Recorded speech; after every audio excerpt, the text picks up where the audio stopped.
Orang ketika tawakalnya kurang, biasanya setelah melakukan sesuatu menuntut hasil sesuai yang dia inginkan. Kalau tidak terjadi sesuai yang dia inginkan, dia kecewa, dia marah, dia putus asa.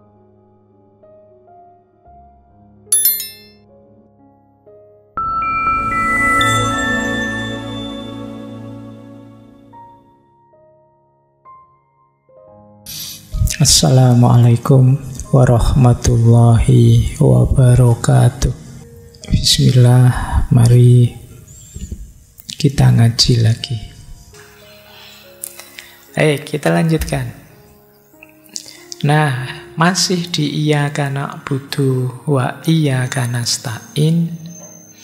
Ini macam-macam pandangannya orang tentang ibadah yang paling utama itu apa.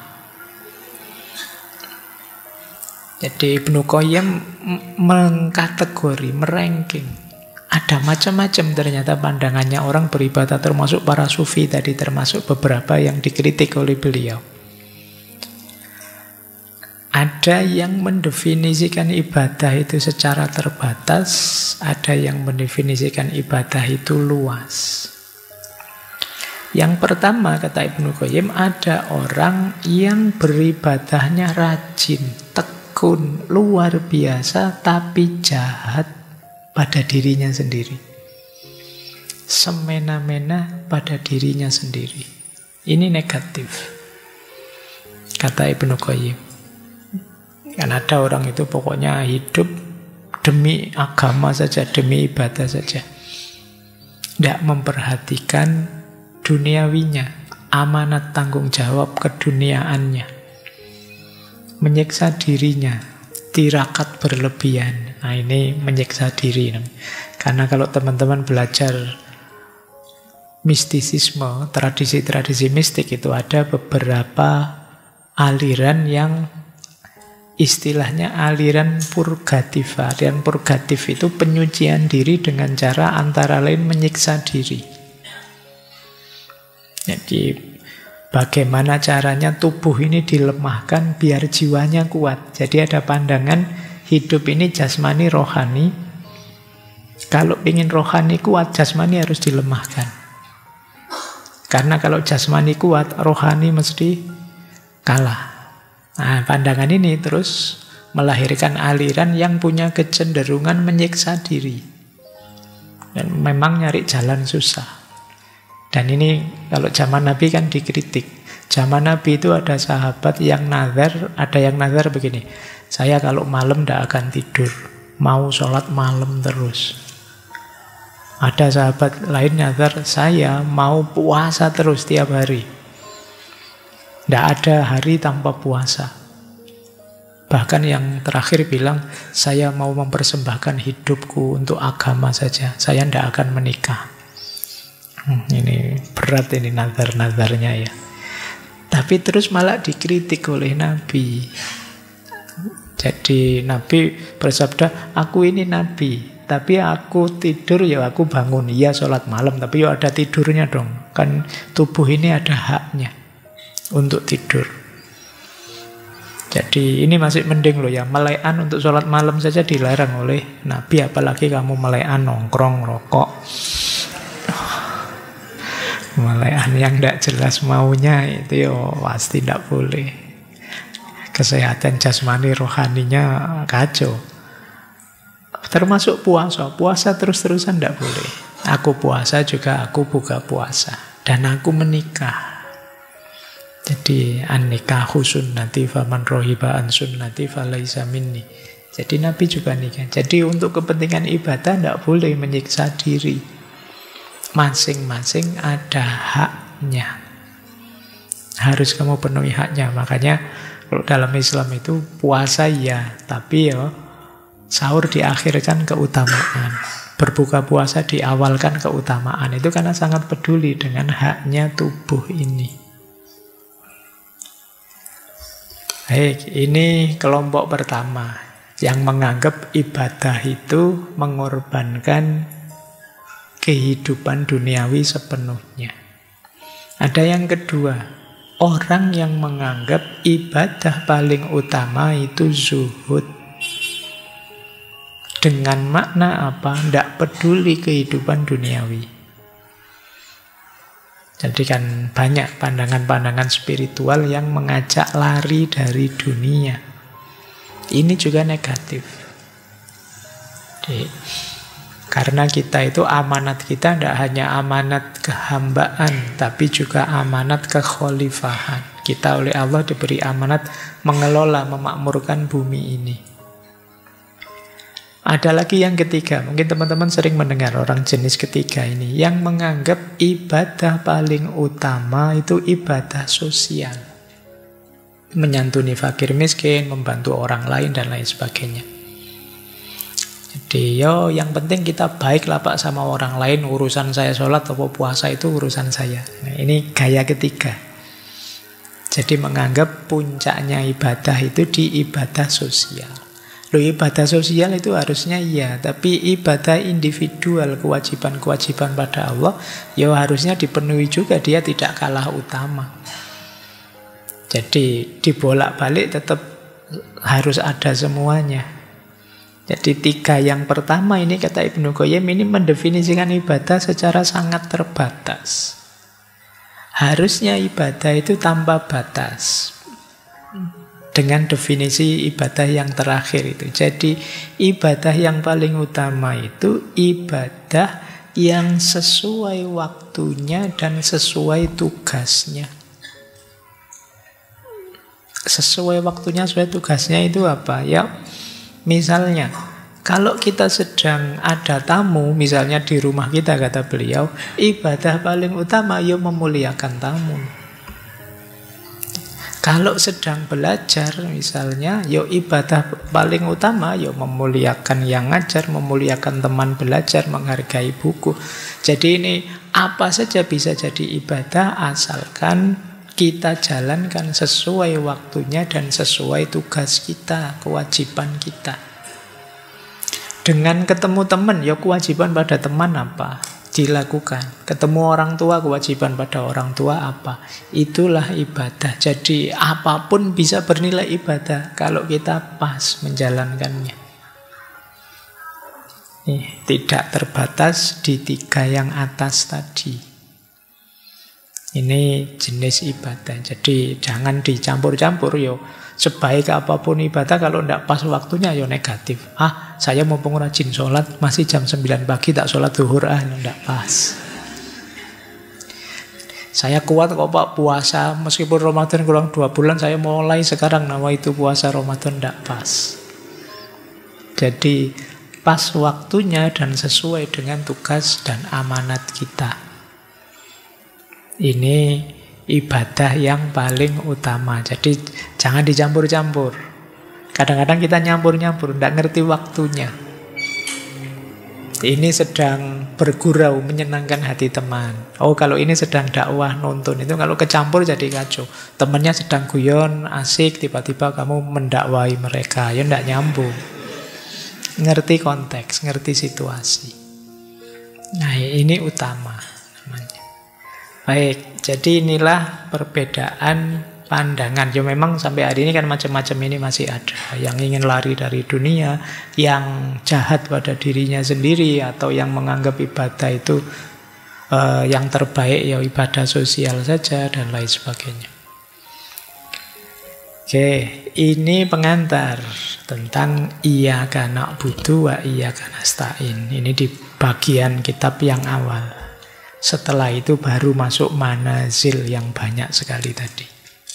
Kata beliau begini, tugas iyyaka na'budu dibebankan kepada hati terlebih dahulu sebelum dibebankan kepada anggota tubuh.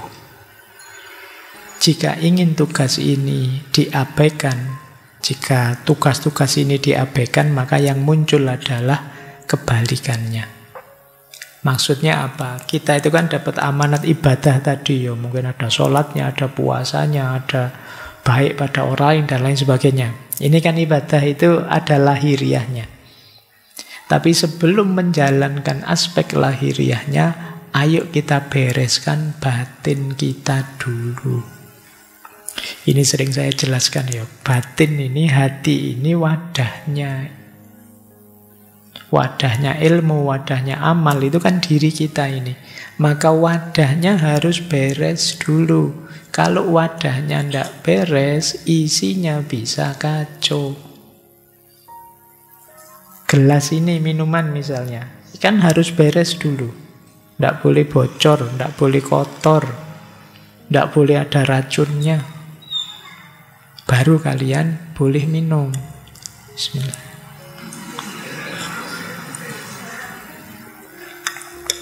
Baru enak diminumnya. Meskipun tidak pakai Kalian nunggu ahnya ya. Baik, jadi wadah penting. Sebaik apapun isi, kalau wadahnya tidak memadai ya, manfaatnya jadi jauh berkurang. Ibadahmu luar biasa, tapi hatimu rusak. Misalnya hatimu sombong, maka ibadah itu hanya jadi alatmu untuk menyombongkan diri. Hatimu berisi penyakit namanya riya, pamer. Maka ibadahmu hanya akan jadi jalanmu untuk pamer pada orang lain. Maka bereskan dulu hati. Nah, ini yang dibahas di Madarijus Salikin. Hatinya beres dulu, ibadah jalan. Ia kanak butuh dibebankan kepada hati terlebih dahulu sebelum dibebankan kepada anggota tubuh. Yuk kita lihat sekarang apa sih yang dibebankan pada hati. Beliau menjelaskan yang wajib-wajib dulu. Nah, kalau yang wajib-wajib ada 9 hal yang harus kita hidupkan. Yang pertama, ikhlas. Berarti apa? Ibadah diawali harus dengan ikhlas. Jadi ikhlas tidak di akhir ya, di awal. Ikhlas itu berarti niat dan tujuannya karena Allah saja. Jadi itu ikhlas. Ini membereskan wadah tadi. Yang kedua, tawakal. Tawakal itu berarti setelah nanti ikhtiar kita jalankan, hasilnya apa kita pasrahkan pada Allah, itu tawakal. Orang ketika tawakalnya kurang, biasanya setelah melakukan sesuatu menuntut hasil sesuai yang dia inginkan. Kalau tidak terjadi sesuai yang dia inginkan, dia kecewa, dia marah, dia putus asa. Ini berarti tawakalnya kurang. Orang tawakal itu setelah ikhtiar maksimal, hasilnya apapun dia pasrahkan pada Allah, dia siap menerimanya. Jadi tawakal di akhir ya, jangan di awal. Jadi kalian misalnya, kamu besok ujian kok sekarang tidak belajar, saya tawakal saja Pak. Belum ada ikhtiarnya kok tawakal. Oke, kemudian yang ketiga, cinta. Cinta ini dekat sekali dengan ikhlas. Kalau kita ingin bisa ikhlas, melakukan apa saja karena Allah tanpa pamrih yang lain, hubungan kita dengan Allah jenisnya harus cinta. Sebagaimana kalau kita jatuh cinta, itu kan perhatian kita sepenuhnya pada yang kita cintai. Kita tidak mikir diri kita lagi. Aku kayak gimana, tidak masalah. Yang penting yang aku cintai ridho, rela, tetap senang padaku, tidak ngamuk, tidak murka padaku. Itu cinta. Nah, ibadah kita ketika dituntut ikhlas, berarti hubungan kita dengan Allah tentunya kualitasnya harus kualitas cinta. Mahabbah. Tanpa ada mahabbah sulit untuk kita masuk ke ikhlas. Ada lagi yang keempat, sabar. Sabar itu sabar mengikuti proses yang harus dijalankan, juga sabar menanggung kalau ada halangan, rintangan, musibah yang tidak diinginkan, dan lain sebagainya. Ini namanya sabar. Kadang-kadang kita membayangkan, wah kalau saya jadi orang soleh, kalau saya ibadah mesti hasilnya begini, begitu, luar biasa, dan lain sebagainya. Ternyata tidak seperti bayangan. Yo sabar. Kita ingin cepat sekali jadi pola. Kalau teman-teman dengerin kajian-kajian tentang para wali yang dapat karomah ini, karomah itu kan membayangkan, wah saya pengen belajar tasawuf Pak, biar bisa jalan di atas air, biar bisa terbang. Pikiranmu kan ke situ. Biar saya kalau berdoa ngomong apa saja langsung keturutan, langsung jadi. Jadi kalau ada teman-teman usil ke saya, tinggal saya kutuk jadi apa gitu. Ayo, kita pengen cepat, pengen shortcut sampai ke sana. Kita lupa bahwa ya mereka semua, para aulia, para ulama sehebat itu, pasti ada proses panjang yang mereka jalani. Dan itu butuh kualifikasi sabar.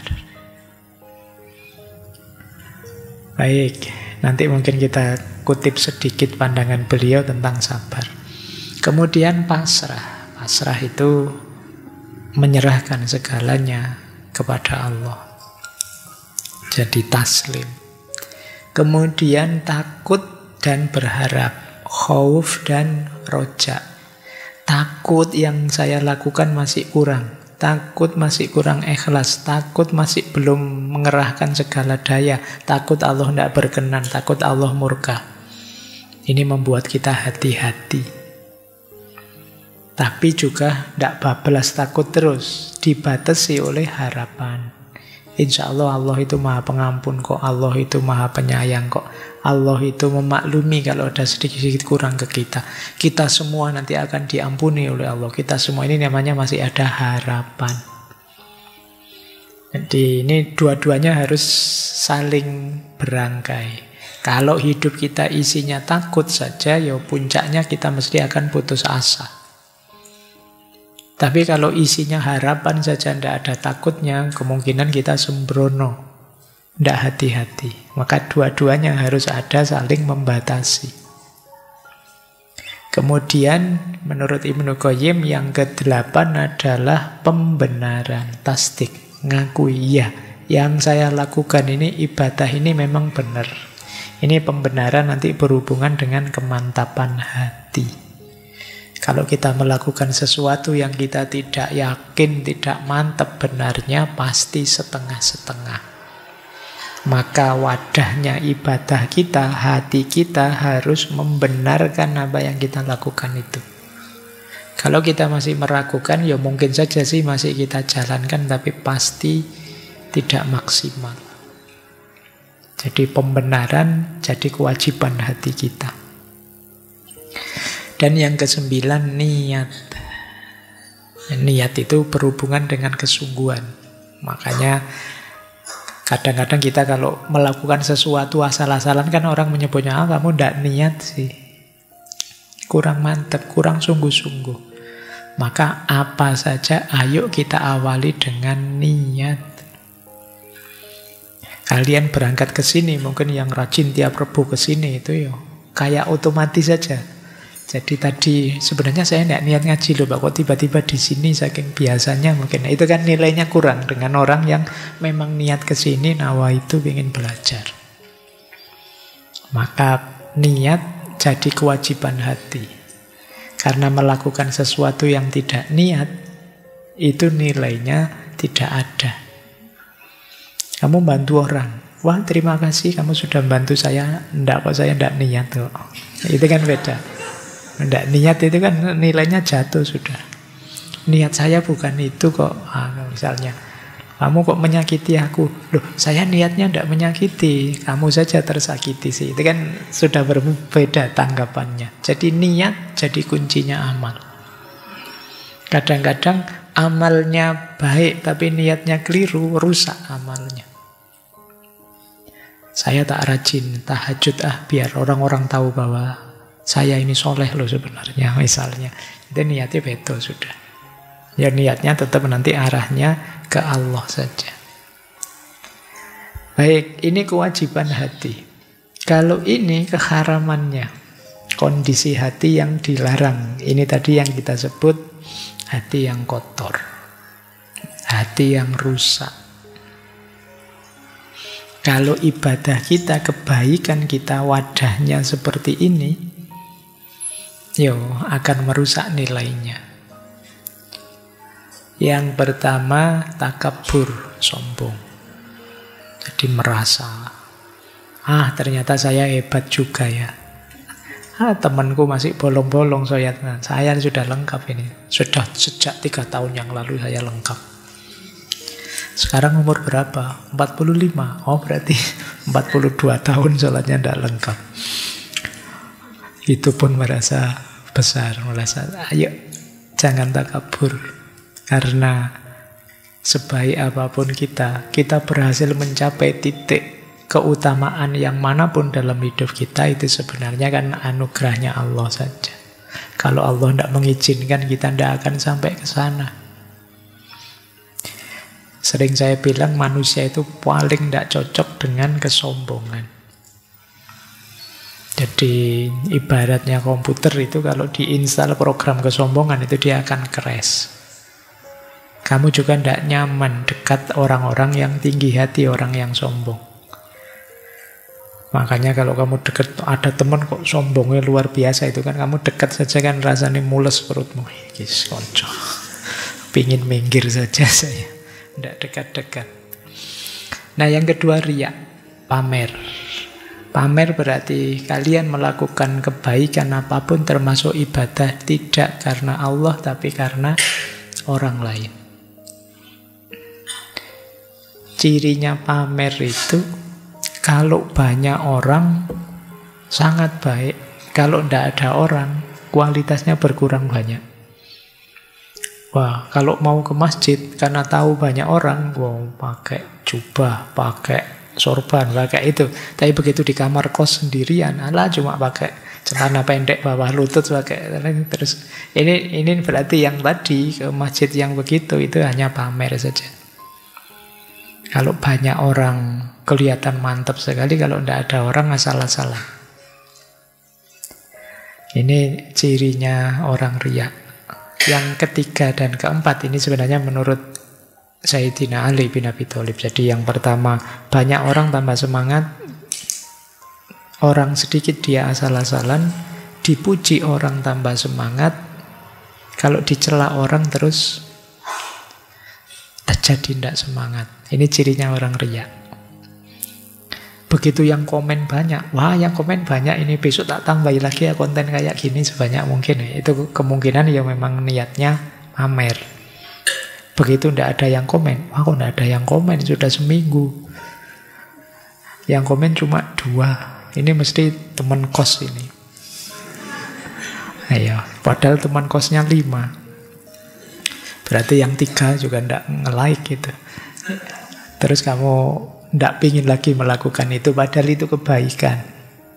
Nah ini berarti kamu riya motifnya. Motifnya manusia. Jadi riya itu melakukan apapun motifnya manusia. Itu kenapa kata Syekh Ma'ruf Al-Qurhi, kalau ada orang meninggalkan ibadah karena khawatir dianggap riya, itu riya. Kamu misalnya nginep di rumahnya temanmu, kamu biasanya sholat malam sih. Tapi di rumah teman, mau sholat malam nanti saya dianggap anak soleh, tidak usah lah. Malam ini libur sholat malamnya. Itu riya kata saya Al-Qurhi. Kenapa? Kamu meninggalkan sholat karena manusia. Jadi berarti sholat malammu itu tidak karena Allah, masih karena manusia. Jadi melakukan amal ibadah yang karena manusia, ini kan niatmu menghindari riya. Menghindari riya itu kan amal baik, tapi bukan karena Allah, karena khawatir komentarnya temanmu. Itu juga riya. Jadi memang fokusnya pada tidak karena Allahnya. Baik, ujub juga begitu. Ujub itu merasa diri besar. Jadi merasa diri, kalau ada orang muji-muji dia, wah sopo, aku itu ujub sudah. Kalau ndak aku, ndak beres ini. Kalau ndak ada saya, siapa yang bisa kayak gini? Itu ujub sudah. Putus asa. Hati yang putus asa mesti sulit beribadah secara dalam. Kemudian kebalikannya khauf, yaitu merasa aman dari murka Allah. Tenang saja, ini dosa kecil, diampuni, wudhu saja rontok kok ini. Ini kan kita sering digituin. Jadi nekat, kalau basa Jawa ini jarak itu nekat, sembrono. Jadi ya memang manusia itu kadang-kadang khilaf, terjatuh dalam dosa, tapi jangan secara sengaja dengan mengandalkan nanti pasti diampuni oleh Allah. Jangan-jangan itu yang membuat Allah murka.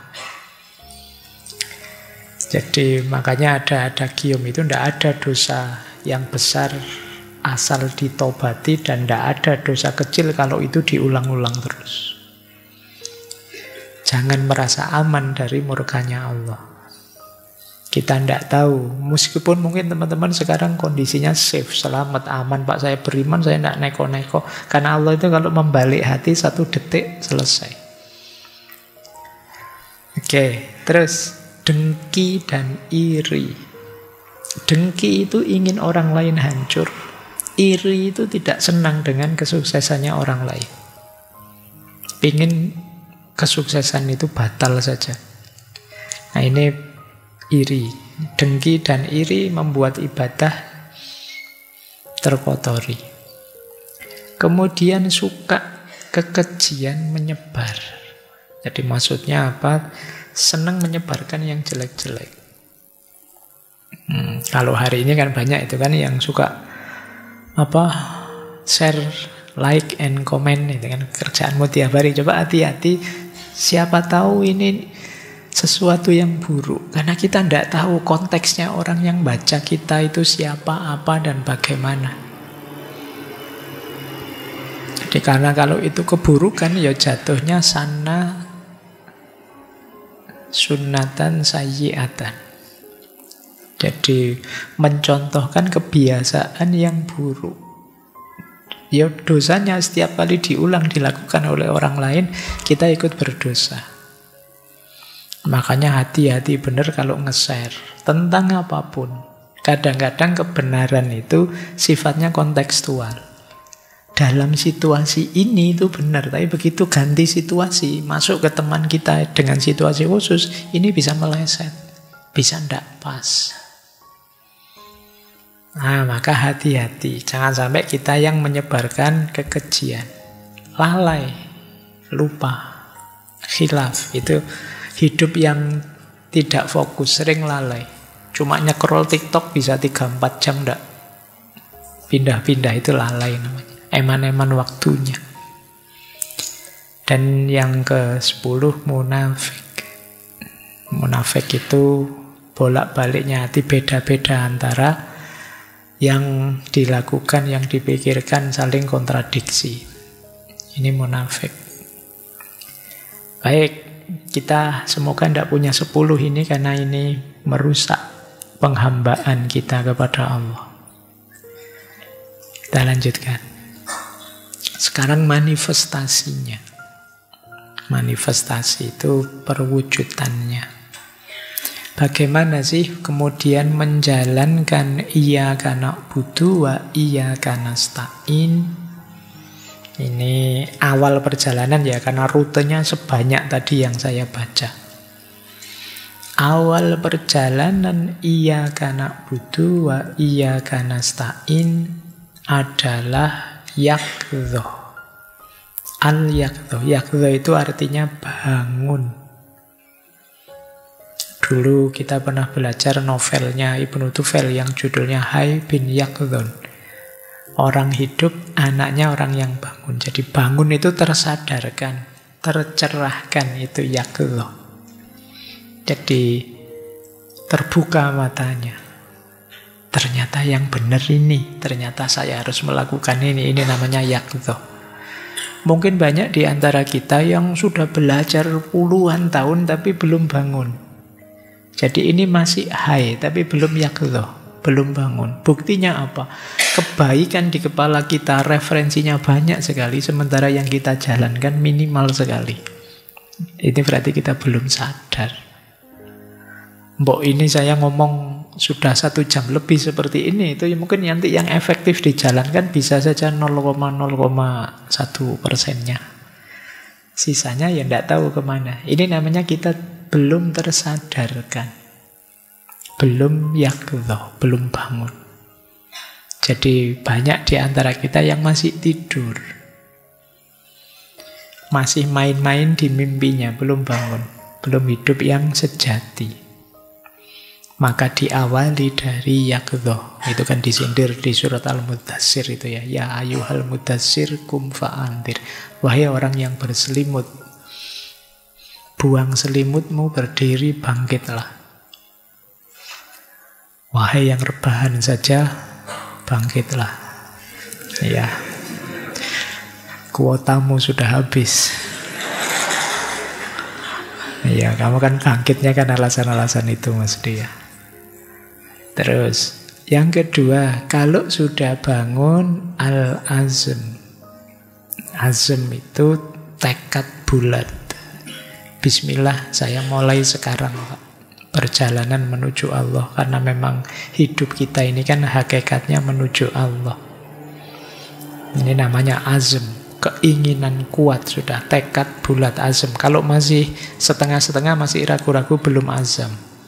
Azam itu tekad bulat, kuat untuk berjalan. Setelah al-azm, al-fikroh. Al-fikroh itu fokusnya pikiran kepada satu tujuan. Jadi segala sumber daya diri kita arahkan ke sana. Yuk kita belajar, yuk kita mencari rujukan, mencari guru, cari ilmu, belajar strategi perjalanan seperti apa, nanti yang ditempuh apa, itu namanya al-fikroh. Jadi kalau sudah bertekad bulat, diawali dari ikhtiar, menempuhnya sepenuh hati, antara lain melalui fikroh. Kalau sudah al-fikroh, nanti kita akan tahap keempat, menemukan basiroh. Basiroh itu cahaya Allah yang dipancarkan dalam hati kita, sehingga kita sadar hakikat. Ini basiroh. Jadi basiroh itu, kalau menurut Ibnu Qayyim ada 3 jenis. Ada basiroh tentang asma wa sifat, tentang Allah. Yang kedua tentang perintah dan larangan, apa yang kita jalankan, apa yang jangan kita lakukan. Juga tentang janji dan ancaman. Jadi setelah kita melakukan fikroh, kemudian Allah ridho pada kita, akan menganugerahkan basiroh. Basiroh itu berarti terbuka benar mata kita oleh hakikat yang sejati dalam hidup ini. Kalau sudah basiroh itu biasanya sudah sangat mantap sudah. Cuma syaratnya basiroh adalah fikroh. Kita memang sungguh-sungguh sebelumnya ingin melangkah. Fikroh akan bisa lahir kalau kita azam. Sejak awal memang bertekad bulat mau ke sana. Kalau niatnya setengah-setengah tidak bisa. Niat setengah-setengah tidak mungkin bisa fikroh. Fikroh setengah-setengah tidak mungkin bisa basiroh. Untuk bisa niatnya sepenuh hati perlu yaqdhah. Bangun dulu. Sadar dulu. Nah, ini tahap awal perjalanan. Jadi teman-teman, ayo kita sadari, diawali dari bangun, kemudian niat yang kuat, setelah itu mengupayakan sepenuh hati, pada akhirnya Allah akan menganugerahkan basiroh. Disitulah perjalanan kita akan dimulai. Perjalanan menuju Allah.